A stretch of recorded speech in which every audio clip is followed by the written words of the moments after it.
Hello, all you fellow cabochon makers out there. Check this out. I made this slab myself from a rock that I found out at the Kokernot 06 Ranch in West Texas near Alpine.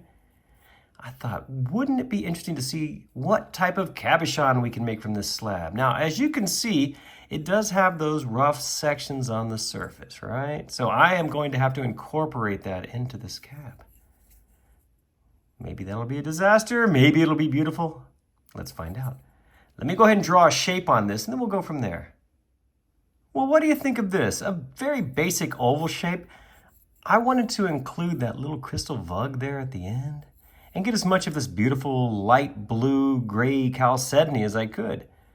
Hopefully this darker stuff will take a good polish, and then that coarse area will just sort of blend in, and ultimately we'll end up with a beautiful cabochon. Well, let's find out. Next step, I will take this over to the trim saw, and I will trim away as much as I can. After that, I'll get on the cabbie machine and fine-tune the shape by hand. Once that's done, I'll get this thing dopped, and then we'll meet over again at the cabbie machine. Let's begin on the 80 grit wheel for the basic shaping, where I'm going to form the dome. Okay, looking good. As you can see, I've got the dome formed, but I also have a chip I'm going to have to do something about. Let's see what we can do about that. Next up is the 220 grit wheel. Here I'm going to fine-tune the shape. That's how it looks.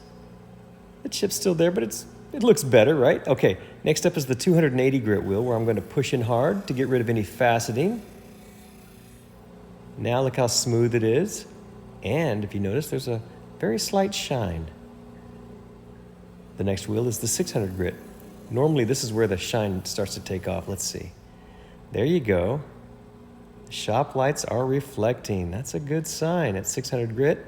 Next up is the 1200 grit. This should make the reflection really pop. Let's see. Oh, check it out.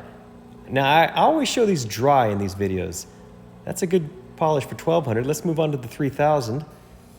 What will this do for that reflection? Oh, very nice. That's a sharp reflection. The shop lights are just dancing off the surface, but let's see if we can do any better. I'll move over to the wet belt sander and get on the cerium belt.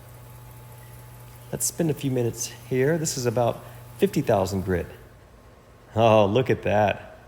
That is a sharp reflection. Those LEDs look very nice. Let's see if I can do my little hand reflection test. There's the hand.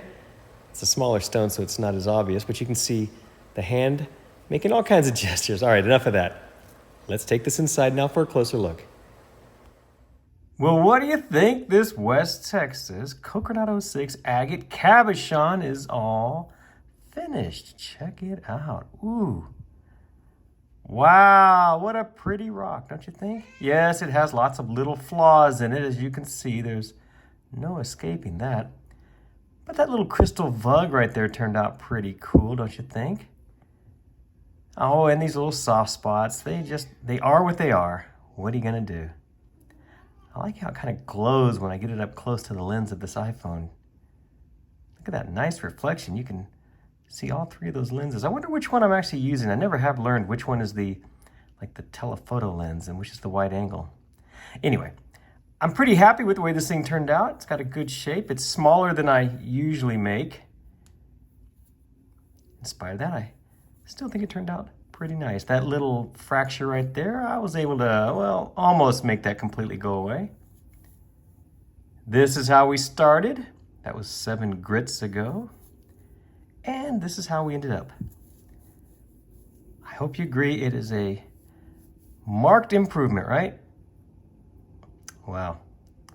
Thanks for watching this video. Hope you enjoyed it.